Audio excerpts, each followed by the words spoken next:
Hey guys, oh sorry, forgot. Cat!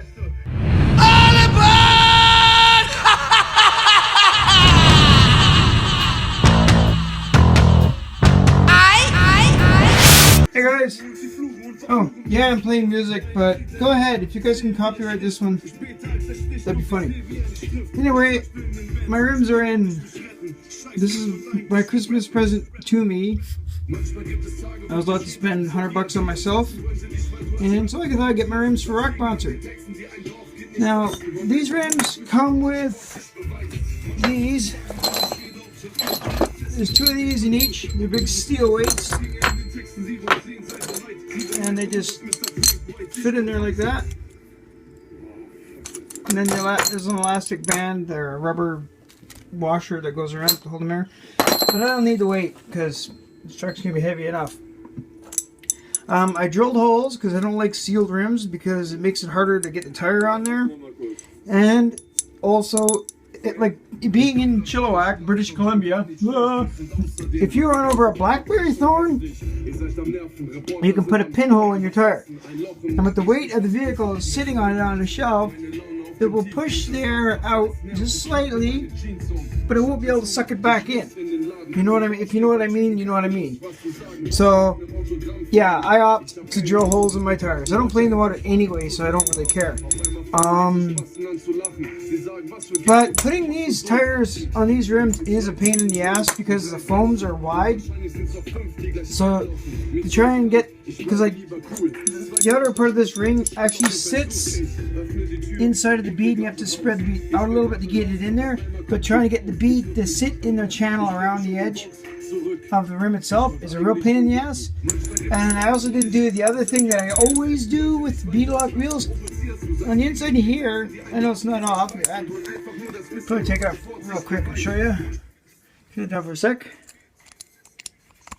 I'll show you this real what I'm talking about really quick here. Oops, dropping screws. It's okay, it's on the table, alright?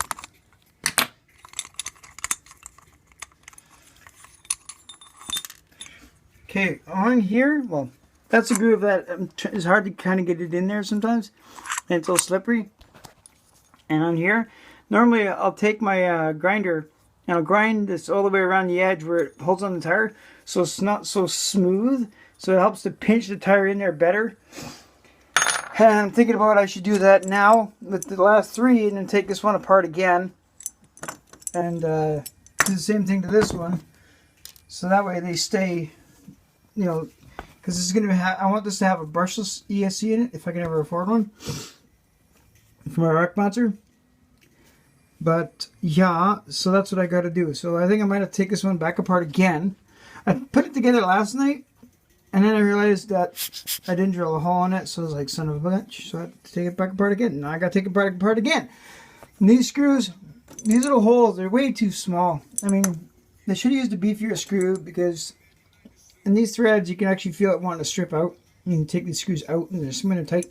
Do not use Loctite. If you get a set of these from Intergy, I highly recommend you do not use Loctite. You will not need it. It will never come loose. The screws will not back out on their own. Trust me, they're almost breaking trying to take them out. Don't use Loctite. You will not need it. The pressure from the tire alone will hold them in place. Alright? Trust me, if you use Loctite, you're going to have to be drilling new holes and then throwing more new screws in there somehow.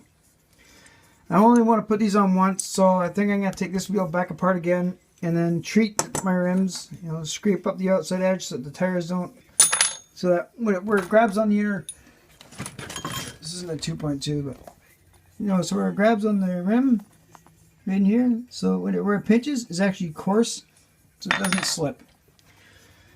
So yeah, that's what I gotta do now. I gotta take these apart, I guess, take this one back apart, scuff up the edge, and think about putting some silicone in here or something to make it so the tire sticks a bit better. Alright, there you go. Later guys. Hey guys. Welcome back. Thought I'd give you a little update of what I'm doing. Now, as you know, I was saying how where the rim pinches the tire in between the bead, if you know how a bead lock works, how it sandwiches the tire in between like that. Well, that's pretty smooth. That's like using ice cream to hold a brick in your hand. It's pretty slick. How's that gonna... That's pinches, yeah, but it's got no nails to hang on. So what I do, I take my Dremel, just a rough bit, and just score it up. Because it's on the outside. It's on the inside. Nobody's ever going to see that. And that'll help to actually pinch and bite onto the tire a bit better. And this is my other secret weapon for working on RCs. Nail polish. Now, don't go buying Revlon or stealing your wife or your girlfriend's Revlon, really expensive nail polish. Go get the shit that's like $1, $2. This is like $2. Get the cheapest stuff because it doesn't have as hard of a finish on it. It kind of stays semi-soft. And you run it around the perimeter or the bead of where the tire is going to live, and it will help to, like on the inside of the rim, because you don't want to try grinding that. It's too thin, you could cut through. But you just paint it wherever the tire is going to be sitting on the rim inside of the bead. I don't know why my new camera doesn't focus as well, but anyway, focus. Anyway, yeah, just run a thin layer of nail polish around the inside of the bead. And on the top side of the bead, where it sits, as you can see, and that will help the tire to stick and stay into the rim. And there's another one I've already done too. But yeah, see? Dropping shit. Yeah, just a little bit of work. I mean, I could use silicone. I have some, but I don't know. I don't know why I'm not. Normally I do. I put silicone in the bead. And it actually helps the tire to seat. Maybe I should, because once the silicone dries, these tires aren't coming off, right? But that's one of my other tips that I use is silicone to hold my tires on. I still got to break down this one. But yeah, like I said, these are for my rock bouncer project that I'm making. This is all I've got for it. And yes, obviously, as you can tell, the truck is going to be silver and blue. I don't know when I'm going to get started on that. My diffs are there. They still need to be greased. They're just put together because I gotta get my tranny pan mounted up and get some links and get it. I sold a set of Wraith links, and now I kind of wish I didn't because now I could use them.